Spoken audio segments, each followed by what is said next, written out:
ഈശോ മിശിഹായ്ക്ക് സ്തുതിയായിരിക്കട്ടെ. തെനാക് ആണ്ടുകൂട്ടത്തിൽ 8-ാമത്തെ ആഴ്ചയിലെ ബുധനാഴ്ച. മർക്കോസിന്റെ സുവിശേഷം 10-ാം അധ്യായം 32 മുതൽ 45 വരെയുള്ള വാക്യങ്ങൾ. ഈ സുവിശേഷത്തിലുടനീളം നമ്മൾ കടന്നു പോകുമ്പോൾ ഈശോ തൻ്റെ ശിഷ്യന്മാർക്ക് വേണ്ടി മാത്രം പ്രത്യേകം നടത്തിയ ചില ക്ലാസ്സുകൾ കാണാൻ സാധിക്കും. അതിൽ വളരെ പ്രധാനപ്പെട്ടതാണ് ഈശോ തൻ്റെ പീഡാസനത്തെയും മരണത്തെയും ഉദ്ധാനത്തെയും സംബന്ധിക്കുന്ന പ്രവചനങ്ങൾ പങ്കുവയ്ക്കുന്നു എന്നുള്ളത്. 3 പ്രവചനങ്ങളാണുള്ളത്. ഇന്നത്തെ ഈ സുവിശേഷ ഭാഗം 3-ാം പ്രവചനമാണ്. മർക്കോസിന്റെ സുവിശേഷത്തിലെ ഈശോ നടത്തുന്ന തൻ്റെ പീഡാസനത്തെയും ഉദ്ധാനത്തെയും സംബന്ധിക്കുന്ന 3-ാമത്തെ പ്രവചനമാണ് നമ്മളിവിടെ വായിക്കുന്നത്. ഈ ഭാഗം വായിക്കുമ്പോൾ ഈ 3-ാം പ്രവചനം കഴിഞ്ഞ് സെബദീ പുത്രന്മാരുടെ അഭ്യർത്ഥന എന്ന ഭാഗം കൂടി നമുക്കിവിടെ കാണാൻ സാധിക്കും. അതാണ് നമ്മൾ 35 മുതൽ 45 വരെയുള്ള വാക്യങ്ങളിലാണ് കാണുന്നത്. നമുക്ക് ആ സംഭവം അറിയാം. സെബദീ പുത്രന്മാർ വന്ന് ഇടതും വലതും ഇരിക്കാനുള്ള അവകാശം ചോദിക്കുന്ന സംഭവമാണ് നമ്മൾ വായിക്കുന്നത്. വലിയ പ്രതാപത്തോടുകൂടി അങ്ങ് എഴുന്നള്ളിയിരിക്കുമ്പോൾ പറഞ്ഞീന, അങ്ങയുടെ മഹത്വത്തിൽ ഞങ്ങൾ ഒരാൾ അങ്ങയുടെ വലതുവശത്തും മറ്റൊരാൾ ഇടതുവശത്തും ഉപവിഷ്ടനാകുവാൻ അനുവദിക്കേണ്ടത്. വളരെ രസകരമായ ഒരു വസ്തുത. വചനഭാഗം ഇങ്ങനെ മുമ്പോട്ട് വായിച്ചു പോകുമ്പോൾ നമ്മൾ വായിക്കുന്നുണ്ട്. പിന്നീട് ബാക്കി 10 പേർക്കും ഈ 2 പേരോട് അമർഷം തോന്നി എന്ന് പറയുന്നുണ്ട്. ഇത് കേട്ടപ്പോൾ ബാക്കി 10 പേർക്കും യാക്കോബിനോടും യോഹന്നാനോടും അമർഷം തോന്നി. 41-ാം വാക്യം, 10-ാം അധ്യായം 41-ാം വാക്യം. അതിനർത്ഥം ഈ 12 പേർക്കും ഒരുപോലെ ഈ സ്ഥാനക്കൊതി ഉണ്ടായിരുന്നു. ഈ സ്ഥാനം കിട്ടണമെന്നുള്ള ആഗ്രഹം ഉണ്ടായിരുന്നു, അധികാരം കിട്ടണമെന്നുള്ള ആഗ്രഹം ഉണ്ടായിരുന്നു. ഇങ്ങനെ കഴിഞ്ഞ ആഴ്ചയിൽ ഒരു ദിവസ സുവിശേഷ ഭാഗത്ത് ഇതുമായിട്ട് ബന്ധപ്പെട്ടൊരു സുവിശേഷ ഭാഗം വന്നപ്പോൾ ഇത് പങ്കുവച്ചിരുന്നു. ഈശോ നേരിട്ടതും നേരിട്ടുകൊണ്ടിരിക്കുന്നതും ഈ ലോകാവസാനത്തോടും നേരിടാൻ പോകുന്നതുമായിട്ടുള്ള ഏറ്റവും വലിയ പ്രതിസന്ധി എന്തെന്ന് ചോദിച്ചാൽ, ഈശോയുടെ പ്രശ്നം, യേശുനാഥന്റെ പ്രശ്നം എന്തെന്ന് ചോദിച്ചു കഴിഞ്ഞാൽ, ഈ ആരാണ് വലിയവൻ എന്നുള്ള സഭയ്ക്കുള്ളിലെ തർക്കമാണ്. അതുമായി ബന്ധപ്പെട്ട് നിൽക്കുന്ന വാഗ്വാദങ്ങളും അമർഷങ്ങളും വിദ്വേഷങ്ങളും ചേരിതിരിവുകളും അതിനോട് ചുറ്റപ്പെട്ട് നിൽക്കുന്ന ദുഷ്ടതകളും ഒക്കെയാണ് ഈശോ നേരിടുന്ന ഏറ്റവും വലിയ പ്രശ്നം. ആരാണ് വലിയവൻ എന്ന തർക്കം. കത്തോലിക്ക സഭയ്ക്കകത്ത് വ്യത്യസ്ത സഭകളുണ്ട്. പ്രൊട്ടസ്റ്റന്റ് സഭ, അല്ലെങ്കിൽ ക്രിസ്ത്യൻ സഭകൾക്കുള്ളിൽ വ്യത്യസ്ത സഭകളുണ്ട്. പ്രൊട്ടസ്റ്റന്റ് സഭകളുണ്ട്, ഓർത്തഡോക്സ് സഭകളുണ്ട്, കത്തോലിക്ക സഭ. അപ്പം ആരാണ് വലിയവൻ എന്നതിനെ കുറിച്ച് തർക്കം കാലാകാലങ്ങളായി നിൽക്കുന്നുണ്ട്. ഇനി കത്തോലിക്ക സഭയ്ക്കകത്ത് തന്നെ റീത്തുകൾക്കിടയിൽ തർക്കമുണ്ട്. ആരാണ് വലിയവനെന്ന് തെളിയിക്കാനുള്ളൊരു തർക്കം നമുക്ക് കാണാൻ സാധിക്കും. രൂപതയ്ക്കകത്ത് തർക്കമുണ്ട്. രൂപതയ്ക്കകത്ത് ചില ഇടവകൾ അല്ലെങ്കിൽ ചില പ്രദേശങ്ങള്, ചില പാരമ്പര്യവാദികൾ, വളരെ പ്രധാനപ്പെട്ടതാണ്. ഉന്നത കുലജാതന്മാരെന്നൊക്കെ പറയുന്ന പോലെ അവർ തർക്കിക്കുന്നുണ്ട്. ഇനി സമർപ്പിതർക്കിടയിൽ ചില വൈദികര് അല്ലെങ്കിൽ സന്യസ്തര് പോലും തർക്കിക്കുന്നുണ്ട്. അല്ലെങ്കിൽ അവരിങ്ങനെ ശീതസമരം പോലെ അടിയൊഴുക്കുകളിലൂടെയൊക്കെ അവർ തർക്കിക്കുന്നുണ്ട്. താൻ വലിയവനാണ്, അല്ലെങ്കിൽ വലിയ സ്ഥാനങ്ങൾ നേടിയെടുക്കാൻ വേണ്ടിയുള്ള, ഇതുപോലെ സെബദീ പുത്രന്മാര് കസേര നേടിയെടുക്കാൻ വേണ്ടിയുള്ള പരിപാടികൾ നടത്തിയതുപോലെ അവിശുദ്ധമായ അഴിമതി നിറഞ്ഞ വഴികളിലൂടെ പോലും വൈദികര് പോലും ഇടപെടുന്നുണ്ട്, ഇങ്ങനെ സ്ഥാനമാനങ്ങൾ തട്ടിയെടുക്കാൻ വേണ്ടിയൊക്കെയുള്ള. നമ്മുടെ ഇടവകളിലേക്ക് വരുമ്പോൾ ഇടവകളിൽ നമുക്ക് കാണാൻ സാധിക്കും, നമ്മുടെ ഈ പള്ളി കമ്മിറ്റിയൊക്കെ രൂപീകരിക്കുമ്പോൾ അതിനകത്ത് വാക്കുകൾ അങ്ങനെ ഉപയോഗിച്ച ഒരു അത്ര ആത്മീയ ചൈതന്യമൊന്നും ഇല്ലാത്തൊരു വാക്ക്, ഈ പള്ളി കമ്മിറ്റി എന്നുള്ള വാക്ക്, അജപാലന സമിതി എന്നൊക്കെ പറയപ്പെടുന്ന നല്ലൊരു വാക്കും അതുമായി ബന്ധപ്പെട്ട നിയോഗവും ദൗത്യവും ഒക്കെ ഉണ്ട്. പക്ഷെ പള്ളി കമ്മിറ്റി, അതിന്റെ ഭരണസമിതി എന്നൊക്കെ പറഞ്ഞുകൊണ്ട് നമ്മൾ ഉപയോഗിക്കുന്ന കുറച്ച് അത്ര വെടിപ്പല്ലാത്ത വാക്കുകളൊക്കെ ഉണ്ട്. ആ വാക്കുകൾക്ക് സൂചിപ്പിക്കുന്നത് തന്നെ ഈ ഇടവകയ്ക്കകത്തുള്ള തർക്കത്തെ കുറിച്ച്. ഇടവകയ്ക്കകത്ത് ചിലപ്പോൾ 2 പ്രദേശങ്ങൾ കാണും. ആ പ്രദേശങ്ങൾ തമ്മിലുള്ള തർക്കങ്ങളാണ് മിക്കവാറും. ഒരുപാട് ഇടവകളുണ്ട്.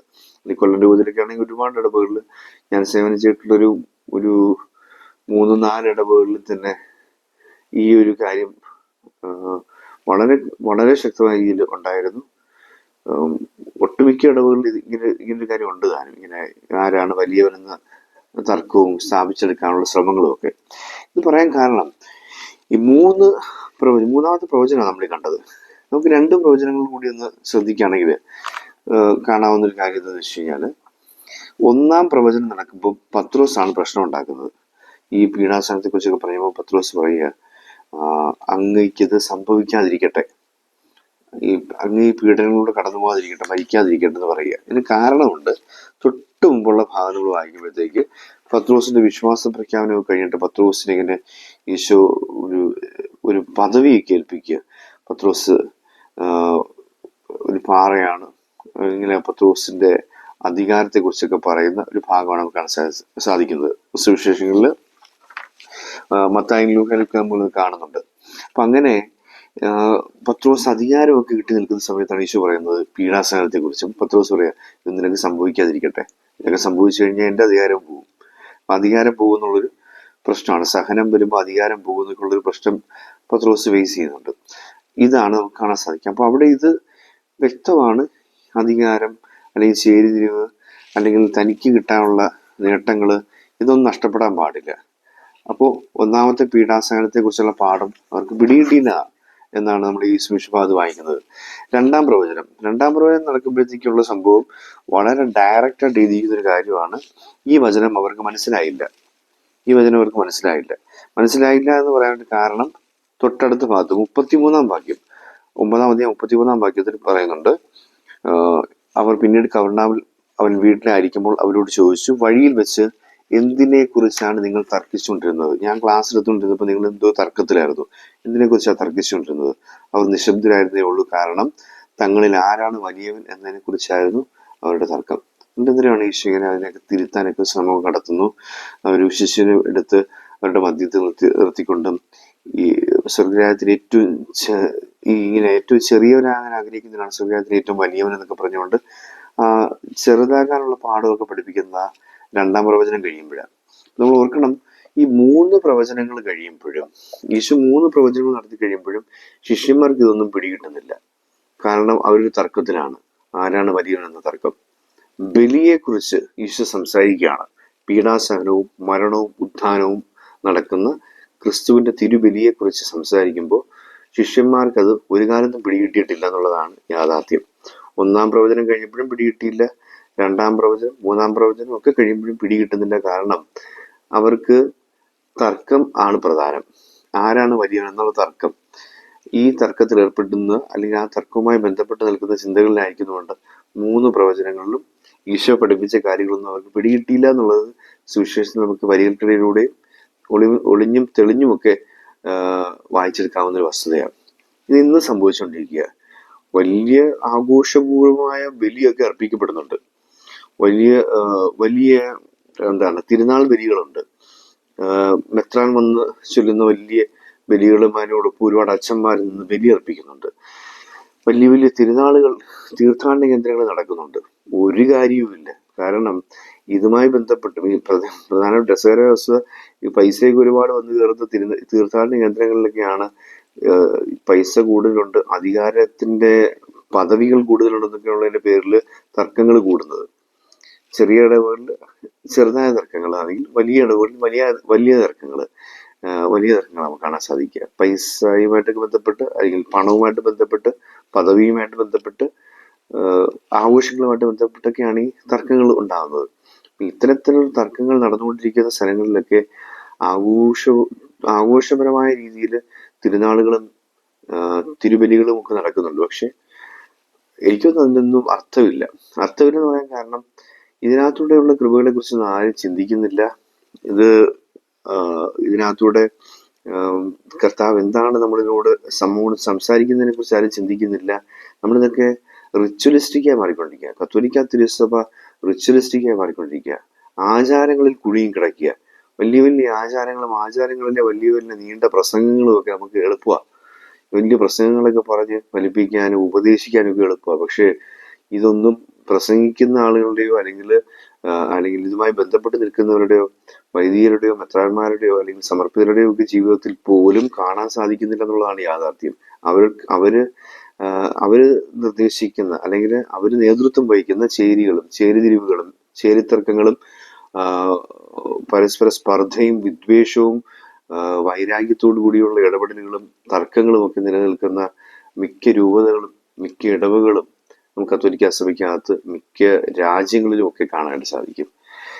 നമ്മളും ഒക്കെ ചിലപ്പോൾ അത് അറിഞ്ഞോ അറിയാതെയൊക്കെ എൻ്റെ ഭാഗങ്ങളായി പോകുന്നുണ്ട് എന്നുള്ളതാണ് നമ്മുടെ ഒരു ദൗർഭാഗ്യകരമായ ജീവിതാവസ്ഥ. നമുക്ക് പ്രാർത്ഥിക്കാം. കർത്താവ് വലിയ കാര്യമായിട്ട് ശിഷ്യന്മാരെ പഠിപ്പിച്ച ഈ 3 പാഠങ്ങൾ, അല്ല 3 തവണ ഈശോ പഠിപ്പിച്ച പാഠങ്ങൾ അവർക്ക് പിടികിട്ടാതെ പോയതിന് ഈശോ നേരിടുന്ന ഏറ്റവും വലിയ പ്രശ്നമാണ് തമ്മിൽ തല്ല്, തർക്കം, ആരാണ് വലിയവൻ എന്നുള്ള തർക്കം, വലിയ പദവികൾക്ക് വേണ്ടിയുള്ള കടിപിടി, അങ്ങനെയാണ് വിളിക്കേണ്ടത്, കടിപിടി, പട്ടിയെ പോലുള്ള കടിപിടി, അധികാരങ്ങൾക്ക് വേണ്ടി എന്ത് വൃത്തികേടും കാണിക്കാൻ വേണ്ടിയുള്ള പട്ടിയെ പോലുള്ള കടിപിടികൾ, എന്ത് വളഞ്ഞ വഴി. ഇപ്പൊ ഞാനിത് പറയുമ്പോഴത്തേക്ക് ഒരു പക്ഷെ ഇത് എന്നെ കുറിച്ചായിരിക്കുമോ, അല്ലെങ്കിൽ ഇന്ന വൈദികനെ കുറിച്ചായിരിക്കുമോ, ഇന്ന അൽമായനെ കുറിച്ചായിരിക്കുമോ, ഇന്ന അൽമായ നേതാവിനെ കുറിച്ചായിരിക്കുമോ എന്നൊക്കെ നമ്മൾ ചിന്തിച്ചിട്ട് അവർക്ക് എന്നോട് ശത്രുത തോന്നാം. പക്ഷെ യാഥാർത്ഥ്യം ഇത് തന്നെയാണ്. ഇങ്ങനെ ഈ അധികാരങ്ങൾക്ക് വേണ്ടിയുള്ള ഞാൻ ആ വാക്ക് അങ്ങനെ തന്നെ ഉപയോഗിക്കാൻ ആഗ്രഹിക്കുന്നത്, കടിപിടി, പട്ടിയെ പോലുള്ള കടിപിടി നടത്തിക്കൊണ്ടിരിക്കുമ്പം ഓർക്കണം, നമ്മൾ ഏത് സ്ഥാനത്തിരുന്നെന്ന് പറഞ്ഞാലും, എത്ര വലിയ ക്രിസ്തുവിനോട് അനുരൂപപ്പെടുത്താൻ വേണ്ടി ഉദ്ദേശിച്ച് നമ്മൾ ധരിക്കുന്ന വേഷഭൂഷാദികൾ ധരിച്ചാലും, ഏത് പദവികളിൽ നിന്നാലും അത് നാണക്കെട്ടിടപാട് തന്നെയാണ്. ക്രിസ്തുവിന് നിരക്കാത്തതാണ്, ക്രിസ്തുവിന്റെ ചൈതന്യത്തിന് ചേരാത്തതാണ്. അപ്പൊ ക്രിസ്തുവിന് നിരക്കാത്ത തരംതാണ പ്രവൃത്തികളിൽ ഏർപ്പെട്ടുകൊണ്ട് നമ്മൾ മുമ്പോട്ട് പോയിക്കൊണ്ടിരിക്കുമ്പോൾ ഈ ചേരിതിരിവുകളുടെയും അധികാരത്തിന് വേണ്ടിയുള്ള കൊതിയും പ്രതികാരത്തിന് വേണ്ടിയുള്ള ദാഹവും ഒക്കെ ആയിട്ട് ജീവിച്ച് മുന്നോട്ട് പോകുമ്പോൾ ക്രിസ്തു നമ്മളെ തിരുത്തുകയാണ്. ഇതല്ല, ഈ സബദി പുത്രന്മാരോട് പറയുന്ന പോലെ, ഇതല്ല ഞാൻ ആഗ്രഹിക്കുന്നത്. കസേരയുടെ കാര്യം അവിടെ നിൽക്കട്ടെ, കാസയെക്കുറിച്ച് ചിന്തിക്കുക. നീ അപ്പുറത്തും ഇപ്പുറത്തും ഇടതോ വലതോ ഒക്കെ ഇരിക്കണം എന്നൊക്കെ ഉള്ള തീരുമാനിക്കുന്നത് ഞാനല്ല, എൻ്റെ സ്വർഗസ്ഥനായ പിതാവാണ്. ഞാൻ അതിനെക്കുറിച്ചൊന്നും ചിന്തിക്കുന്നില്ല, ഞാനത് പറയുന്നുമില്ല. പക്ഷേ എനിക്കൊരു കാര്യം ചോദിക്കാനുണ്ട്. ഞാൻ കുടിക്കുന്ന പാനപാത്രത്തിൽ നിന്നും കുടിക്കാൻ നിനക്ക് സാധിക്കുമോ? അതിനെക്കുറിച്ച് നീ എന്താ ചിന്തിക്കാത്തത്?